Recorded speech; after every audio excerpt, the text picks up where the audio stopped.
Aujourd'hui, on est très heureux d'avoir Christy avec nous. Dr. Greenfield, en fait, résidente à McGill en orthopédie.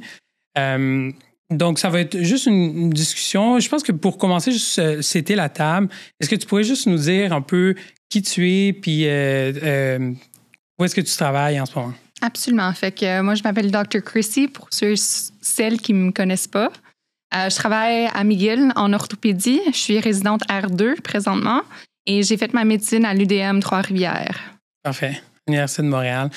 Comme nous, on est à l'Université de Montréal en résidence, là, fait qu'on connaît bien un peu. Absolument. Écoute, on t'a invité, tu as un parcours particulier. Je pense que tu as fait beaucoup de choses avant. J'étais vraiment, tu sais, quand on a vu ton CV, c'est vraiment impressionnant. Gros curriculum, absolument. Puis aussi, c'est pas un parcours qui est linéaire. Non. Fait que, raconte-nous un peu, je pense que tu avais fait, tu viens de la région de Montréal, tu avais fait ton cégep, puis après ça, ça a été un peu beaucoup de détours pour finir en médecine. Où est-ce que la vie t'a amené? En fait, comme tu as bien dit, je pense que c'était vraiment pas du tout linéaire. Je pense que j'ai fait des mini-détours ici et là. Mais en fait, j'ai commencé au cégep Marianopolis. J'avais fait sciences, comme la vaste majorité des gens en médecine, veux pas. Sciences de la santé. Ouais. Je pense qu'il y a deux aspects. Il y a Pure and Applied, comme on dit, puis il y a Health Science, sciences en santé. Donc moi, j'ai opté pour Health Science, évidemment. Mais je me suis pas appliquée comme il faut. C'est ça le petit astuce. Je voulais vraiment être un well-rounded étudiante. Je me suis impliquée en sport, en vie sociale, tout ça. Et malheureusement, la cotère a été impactée. Elle a pris un petit coup. Un petit coup, on va dire. Fait que j'avais vraiment pas les notes même d'appliquer en pre-med. OK. Fait qu'il fallait que je me pivote un petit peu, comme on dit en anglais. Puis quand tu dis que tu voulais être well-rounded, est-ce que c'est juste this is who you are et que tu veux vraiment t'impliquer dans littéralement tout ce qui est disponible, ou bien tu pensais que justement pour avoir le dossier le plus compétitif, tu voulais t'impliquer dans tout? Fait que je comprends ton question. La distinction exacte. Puis c'est bien que vous souligniez ça, mais en même temps, comme je pensais même pas au processus de médecine. C'est vraiment moi. Puis j'avais tout le temps ce mindset-là de comme don't put all your eggs in one basket. Okay. You know what I mean? Absolument. Fait que j'adore jouer au soccer. J'adore m'impliquer à l'école. J'adore être advocacy, comme on dit en anglais. Fait que tout ça, ça fait partie de qui je suis en tant que personne. Fait que je faisais ça parce que vraiment, j'adorais ces activités-là. Puis là, soudainement, je sortais avec mes amis. Dans le temps, moi, j'ai quand même 33 ans. On sortait au Buonanotte, des places comme ça qui n'existent plus maintenant. Une chance. Mais j'avais du fun. Fait que j'ai aucun regret dans le sens que, oui, j'avais un cotère, puis je peux le dire à voix haute, 28. Fait qu'on s'entend, c'est loin de 30 et plus. Mais je ne changerai jamais le parcours que j'ai fait. J'ai appliqué en droit. C'était vraiment une blague. OK. Une chum de fille, elle m'a dit qu'elle a appliqué à l'Université d'Ottawa en droit. Puis elle m'a dit, why don't you apply? J'étais comme, OK, why not? J'ai rien à perdre. J'étais en finance, rendu là. Je voulais faire un MD, MBA. OK. Ouais. À Concordia. Et puis, j'ai lancé une application vraiment juste de même. J'étais acceptée. D'accord. Puis là, j'étais en Floride avec mes parents. J'ai eu sur mon BlackBerry, dans le temps, c'était vraiment cool. BlackBerry, gros throwback. J'ai eu OK, voici, vous êtes accepté en droit civil à l'Université d'Ottawa. J'ai montré ça à mon père. Il est comme, tu me niaises, c'est ça ton acceptation? C'est cellulaire. Ouais. Mais c'était vraiment ça. Puis là, je l'ai faite. Fait que, dans le fond, tu es allé à Ottawa. C'est là que je suis allée à Ottawa. Et tu es devenue, dans le fond, après 4 ans, je pense, 3 ans. 3 ans. Donc, avocate en droit. Est-ce que tu avais un intérêt en particulier en droit ou? Comme la vaste majorité des gens, moi, je checkais Suits. Oui, absolument. Très belle émission. J'adore. There you go. Fait que moi, j'étais comme, oh my God, I need to be the next Harvey Specter. Mes versions, obviously, féminines. Puis, j'ai adoré le concept. Moi, ça me tente pas d'être habillée en toge et aller en cours, puis me débattre, puis blanc ou noir. Toi versus moi, c'est pas mon vibe. Ouais, comme à la télé, comme ils montent, là, vraiment. Exact. Puis il y a beaucoup de théâtre. OK. Ouais. pas mon vibe. Mais je respecte énormément mes amis qui sont allés là-dedans. Et moi, c'est plus, OK, toi, tu veux X, moi, je veux Y, let's find middle ground. Okay. J'ai adoré négocier, puis aussi jouer avec les mots dans les contrats. Et en plus, un droit des affaires. En plein stuff. Fait que je suis allée en fusion-acquisition. Acheter des compagnies, voir comment est-ce qu'on trouve une solution que toi t'aimes, puis moi aussi, puis mes clients. Ça va être intéressant à discuter plus tard par rapport à quand on est consultant, comment gérer l'orthopédie puis l'anesthésie. La négociation. Le temps que tu veux réparer le genou. Vraiment intéressant. Ouais. Puis comment ça a été suite à ton expérience en droit? Où est-ce que la vie t'a amené par la suite? Ouais, fait que j'ai fait mes 3 ans bac. Après ça, j'ai fait mon barreau. Entre les deux, je suis allée en Australie. Je suis allée visiter des amis puis aussi travailler là-bas à un bureau de droit. Comme un summer internship ou plus comme long terme? Même job? pas, long terme. Ah, OK. Ouais, je pensais aller vivre là-bas pour un petit moment. Et puis, finalement, je suis retournée. J'ai fait mon barreau. Je l'ai heureusement passé. J'ai fait un stage qu'il faut faire pour être assermentée en droit puis être avocate. Puis après ça, j'ai fini. J'ai travaillé à un grand bureau à Montréal. Et puis par la suite, je suis allée faire un Juris Doctor. J'en ai discuté avec mes mentors au bureau à Montréal. Ils ont accepté tout ça. Puis finalement, après le JD à Queens, j'étais acceptée en médecine, puis I ran as fast as I could. Puis ça consiste en quoi, le Juris Doctor, rapidement? C'est une bonne question. Ici, au Québec, comme tu le sais, Québec est un peu différent à chaque fois. C'est du droit civil. Fait que je suis limitée, comme en France, à Louisiana, mais c'est pas partout au Canada puis aux États-Unis. Fait que moi, je voulais comme l'habilité de travailler n'importe où. Je voulais. Fait que j'ai ajouté 1 an, puis j'ai eu la capacité d'aller travailler où je voulais. Partout, admettons, dans le reste du Canada, aux États-Unis aussi. OK. Faut juste passer leur barreau à eux, mais... Après ça, c'est... OK. Puis on pourrait parler de qu'est-ce qui t'a amené après ça de vraiment switcher puis changer un peu la carrière. Mais y a-t-il des choses que tu retiens de tes années de droit? Qu'est-ce que tu as vraiment aimé là-dedans? Y a-t-il des choses qui te manquent un peu? Un peu. Je pense qu'il y a une grosse distinction entre la médecine puis le droit. La curiosité, c'est une bonne affaire. C'est bien perçu en droit. Puis aussi, l'argumentation, le débat. En médecine, c'est un no-no. Tu ne peux pas argumenter avec ton patron comme vous le savez. Non, jamais. On oserait. C'est pas dans la culture. C'est surtout ça. comme externe puis comme résident junior. Je pense qu'il y a plus place à ça quand tu es rendu senior de ramener un peu ton input, mais définitivement pas plus tôt.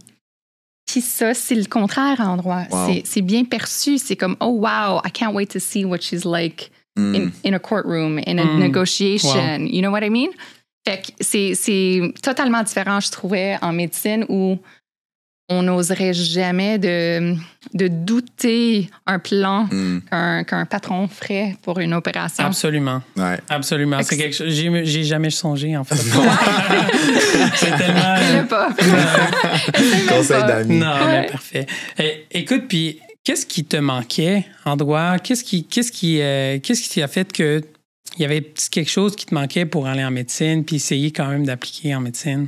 Fait que, I don't want to sound like that person, mais ça se peut que that's the vibe I give up. En droit, la première question que je pose day one, c'est pourquoi tu es en droit? Puis moi, c'est mon plan B pour aller en médecine. Wow. Fait que je savais day one que je voulais la médecine. Je voulais juste, tu sais, admettons que je faisais un bac en bio. Ouais. Ou en anatomie. Fait quoi si jamais tu n'es pas accepté en médecine? Ouais. Tu fais une maîtrise, tu fais un PhD, puis là, tu es en train de faire un bac ou une carrière dévouée à quelque chose que tu n'avais pas nécessairement l'intérêt à faire. Ouais, je comprends. Pas nécessairement, tu sais. Fait que moi, je suis pas une fille de science. On l'a vu avec ma cotère de 28. Fait que je me suis dit, si jamais je suis pas acceptée en médecine, à la fin, ben je veux une carrière qui me stimule, qui va avec ma personnalité. Oui, est-ce que tu te retrouves un peu quand même dans la profession, dans le fond? Exact. Puis parce que là, tu dis que c'était ça ton but, tu as essayé d'appliquer pendant tes années de droit? J'ai essayé d'appliquer à la fin. Fait que c'était pas un one-shot deal, puis j'ai eu mon my Willy Wonka ticket. OK. J'ai appliqué 3 fois, j'étais acceptée à la 4e, puis j'avais vraiment comme un strong GPA. Puis malgré ça, j'ai beaucoup d'empathie envers les étudiants qui essaient de rentrer en médecine, comme vous le savez. Absolument. C'est super contingenté. Ouais. C'est très contingenté. On a vraiment vécu différemment, moi puis Alain, parce qu'on a eu la chance de rentrer tous les deux directement du cégep. Nice. Puis je me rappelle vraiment bien dans mes entrevues en médecine, durant les MEM, que je voyais des gens qui étaient comme à leur 6e, 7e, des fois 8e entrevue. Je me remettais moi-même en question de me dire, do I really want it as bad que ces gens-là, puis finalement, c'est moi qui est comme rentré.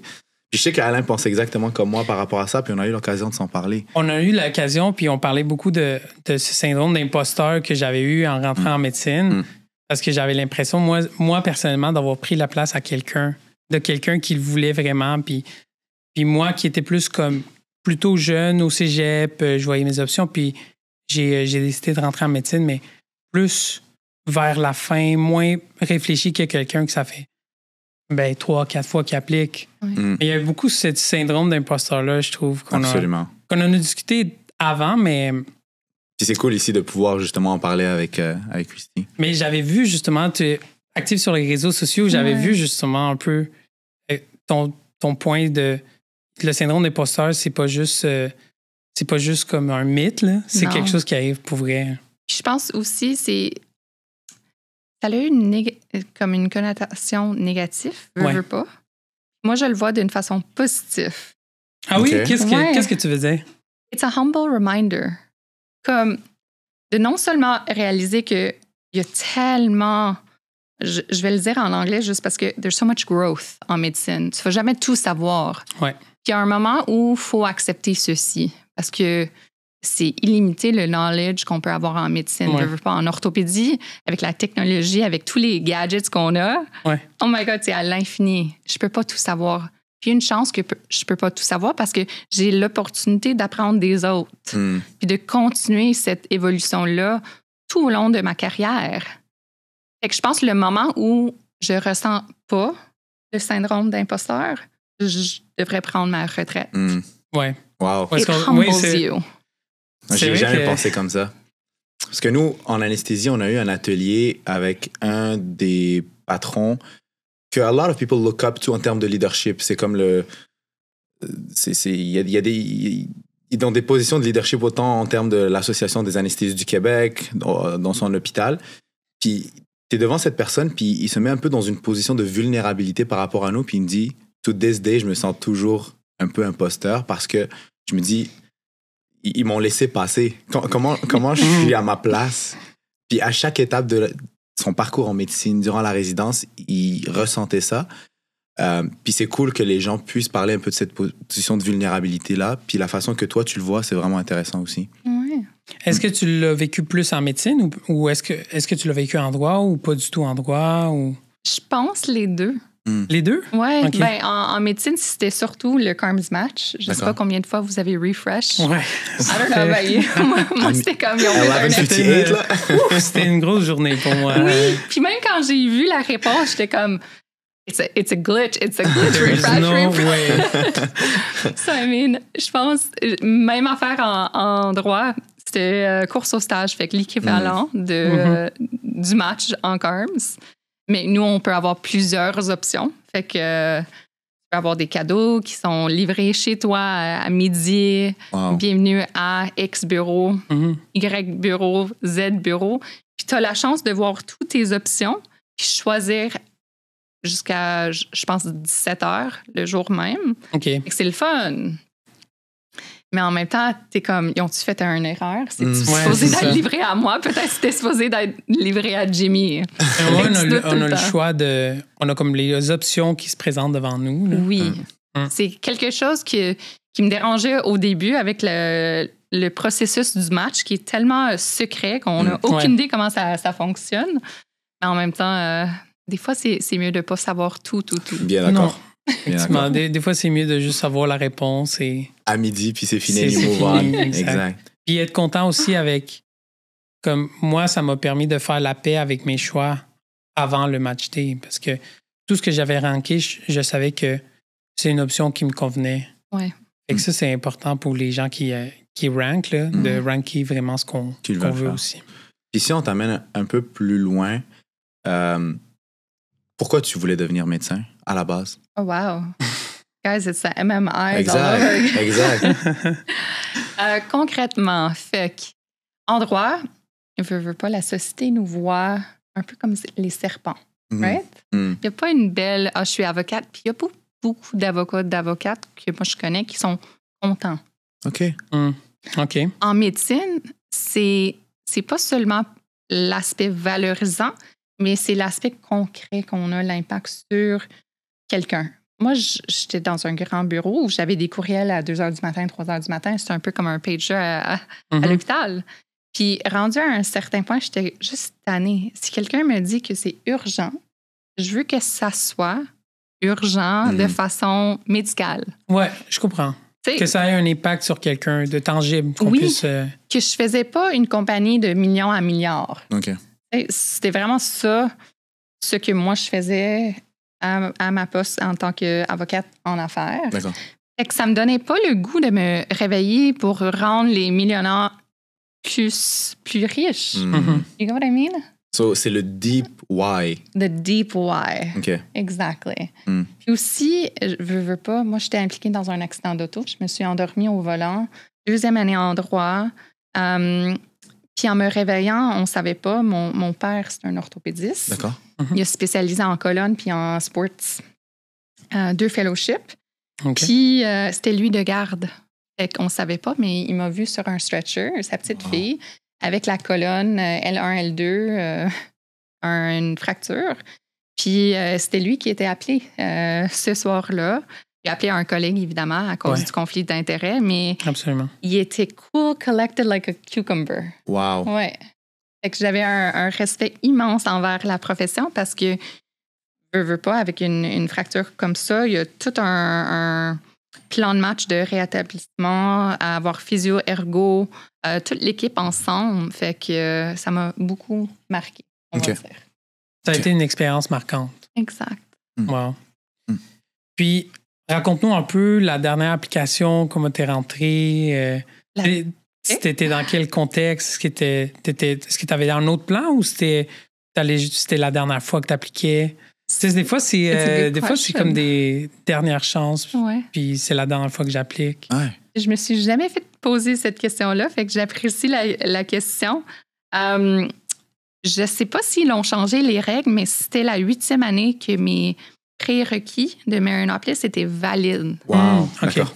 Fait que c'était comme last chance avant que faut que soit je quitte la vision d'aller en médecine ou bien je refais tous les cours, tu sais, organic chemistry, physique, tout ça. Ouais, des cours de soir.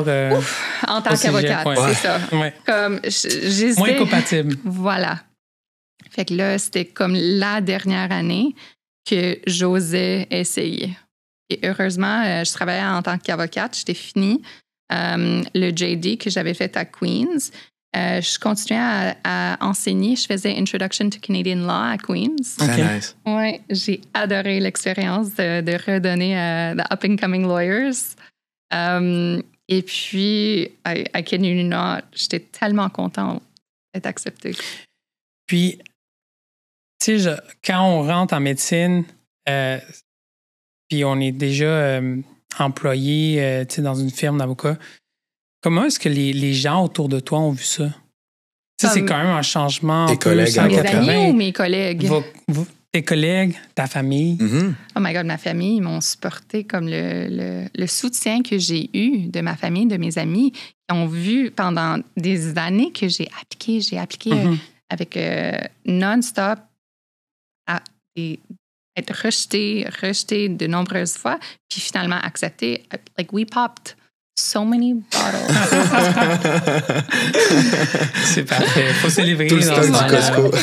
Exact. Everything we could. Parce que, veux pas, non, le soutien, c'était incroyable. Puis aussi, de mon bureau d'avocat, je veux dire, j'avais un mentor, on va pas nommer, mais du grand bureau à Montréal. Puis lui, il m'a dit, dès que tu es accepté, envoie-moi la lettre, puis on va aller célébrer. Wow. Guys, we went to Damas. Such a weekend. Good food, good vibes, like, amazing. Wow, c'est exceptionnel. Fait que tu as eu beaucoup de support. C'était pas. Puis, de ce que je comprends, les gens de ton bureau aussi étaient au courant un peu? Ben, à la fin. Veux pas, tu veux pas. C'est un peu comme en médecine, right? Quand tu fais le processus de CARMS, de match. Tu veux pas montrer tes cartes. Tu vas pas dire à tout le monde, veux pas. C'est quand même un conflit d'intérêt en médecine puis en droit. De dire, hey, by the way, je sais que je travaille au bureau, mais en même temps, je vais te laisser parce que je m'en vais en médecine. Fait que tous mes dossiers, tous mes clients. Non, absolument. Non, je comprends ça. Fait qu'il fallait choisir qu'on le dit. Puis j'avais des excellents mentors et des collègues qui m'ont donné beaucoup de soutien. Wow. C'est une grosse décision. Vraiment. Ouais. Vraiment. Puis après ça, le changement, de ce que je comprends, t'es parti à Trois-Rivières. Là. Ça fait différent de bureau au centre-ville de Montréal, j'imagine, à hôpital, comme nous, on était à Chicoutimi, hôpital de région, qui est assez gros, mais hôpital de région, dans un petit corps. T'arrives au CHUM, au centre-ville de Montréal, tu galères à parquer. Ouais. Comment était la transition? Moi, j'ai adoré Trois-Rivières, comme on dit. Les gens sont super sympathiques, mais c'était un choc. Je veux dire, autant que j'étais contente d'être acceptée, j'avais aucune idée c'était où sur un map. OK. Comme j'étais acceptée, ils ont dit Trois-Rivières, puis j'étais comme... OK, that's cool. Like, where is it? Typique de Montréal, mais 5 ans là-bas parce qu'il fallait que je fasse pré-med. Les cours, ouais. Exact, parfait. à Trois-Rivières. Vu que tu n'avais pas fait un parcours comme biologie ou quelque chose comme ça. Voilà. Parfait. Il faut faire une année préparatoire là-bas, mais les gens sont super sympathiques, sont très accueillants. Puis, t'es one-on-one avec les patrons. Fait que ça m'a beaucoup aidé en chire. Parce que tu n'as pas des résidents qui sont là. Absolument. Non, moi aussi. T'es first assist constamment. On relate vraiment avec l'expérience Chicoutimi, puis c'est spécial, cette expérience-là. Right? Ouais. Je trouve qu'il y a une proximité avec les patrons que je ne vois pas, moi, dans des centres un peu plus hiérarchiques. Puis une prise de responsabilité aussi, parce que tu le veuilles ou pas, les patrons, éventuellement, ils vont avoir besoin de quelqu'un qui les aide, que ce soit pour voir des patients, pour écrire, etc. Puis quand tu as une pyramide de résidents, c'est beaucoup plus facile de répartir cette tâche-là, mais quand on n'a pas, puis que t'es le seul externe, que tu le veuilles ou pas, tu dois prendre cette responsabilité-là. Puis je trouve que c'est vraiment riche comme expérience. Fait que vous autres, est-ce que tu referais Chicoutimi? Chicoutimi, oui, absolument. 1000%. Ouais. Je pense que c'était une expérience aussi... mais l'expérience est très différente de la tienne. Mais moi, je sortais du cégep puis j'avais été à Dawson. Ouais. Donc, pas Mariano, mais c'est comme on se connaît. On se connaît à Dawson. On se compétitionne. Mais partir en région, 5 heures, loin de ma famille, puis c'était vraiment comme un choc de... OK, là, c'est les études médicales, toutes des choses que je connais pas, apprendre à vivre en appart. Pour moi, c'était vraiment une expérience... Pareillement. Ouais. Pareil, I wouldn't change that. Je le referais. Est-ce que tu le referais? Est-ce que tu as voulu plus être à Montréal ou... Si tu me posais la question dans le moment, probablement j'aurais adoré être à Montréal. Mais là, you know... En rétrospective, c'est toujours... I wouldn't change it. Because les amitiés qu'on a forgées, non, je ferais pareil. Puis vous étiez une petite cohorte, j'imagine, de 30? À peu près. 30, 40, max. On se connaissait tous. On a tous célébré au moment du match. On était, je pense, 6 personnes qui voulaient chire. Puis je m'en souviens clairement, la doyenne, elle nous a rentrés dans une salle et elle nous a dit c'est la première année où on a autant de... 6 sur 30. Quand même. C'est quand même beaucoup. Dans une petite à Trois-Rivières. Ouais. Comme, on ne sait pas si vous allez tous matcher. On a tous matché. On a célébré encore une fois, pas Buonanotte style. Puis c'était le fun. Très nice. Puis, qu'est-ce qui t'a amené en orthopédie? D'où vient l'intérêt en ortho? Oh my God. Parce que c'est sûr, tu avais un très bon mentor en ton père. 100%. Mais en même temps, c'est pas lui qui me poussait vers l'ortho. D'accord. Lui, il était comme, t'es faite pour être avocate. Wow. Puis, OK. Pour lui, c'est comme, you're perfectly set up for law. Why would you change it? Mais il me donnait le soutien quand j'ai décidé de changer. Il était là, puis il me backait constamment en médecine. Mais pour lui, c'est comme, il l'a fait. Il connaît les heures, il connaît les sacrifices, il connaît... c'est quand même 96% masculin. Ouais. Oui. c'est une réalité que lui, il faisait face à en tant qu'homme. D'accord. Fait que c'est sûr que j'avais lui comme mentor, mais aussi l'aspect personnel où j'ai cassé mon dos. Puis en plus de ça, l'ortho, c'est axé sur un mindset de solution. Okay. On jase pas pendant des heures sur un problème. J'en suis incapable. C'est tellement lourd pour moi, perso. Mais on voit la fracture comme... There's a fracture. Let's fix it. Like, let's just fix it, guys. Il y a comme un feedback instantané de c'est réglé. C'est maintenant. concret, tangible. On le répare, on connaît les outils. It's also a lot of fun, right? You get drills, you get saws, you get all these tools. Mais tu vois, ça, c'est une de mes questions. Comme c'est tellement différent dans ma tête. L'opinion que j'ai de comme un avocat qui est vraiment dans les livres, dans l'intellectuel, et l'orthopédiste qui est manuel avec son marteau. Tu sais, c'est vraiment différent. Comment tu as fait concilier les deux? Je trouve qu'il y a tellement de différences. Y a-t-il des choses qui se ressemblent? Ah, moi, je vois mon droit, mon parcours en droit comme un outil que j'ai dans ma boîte à outils. Ça me sert avec le consentement, ça me sert avec les transfusions, ça me sert dans des situations d'éthique avec mes patrons ou mes collègues. Ça me sert aussi dans des situations de comme dilemme. OK. Fait que, je veux dire, il y a constamment cet outil que j'utilise, par exemple, amputation. Amputation avec une fasciite nécrosante. OK. Patient qui dit non, non, non. En même temps, il a signé. En même temps, les personnes qui peuvent prendre la décision pour eux, on était d'accord. Mais il me dit non, je veux pas que tu coupes ma jambe. On fait quoi? Si on fait rien, ben on sait que fasciite nécrosante, ça va monter, il va mourir. Absolument. Il y a tout le temps ces enjeux-là de quoi faire dans des situations, puis ça me sert à utiliser mon jugement critique, non seulement médical, mais aussi en droit.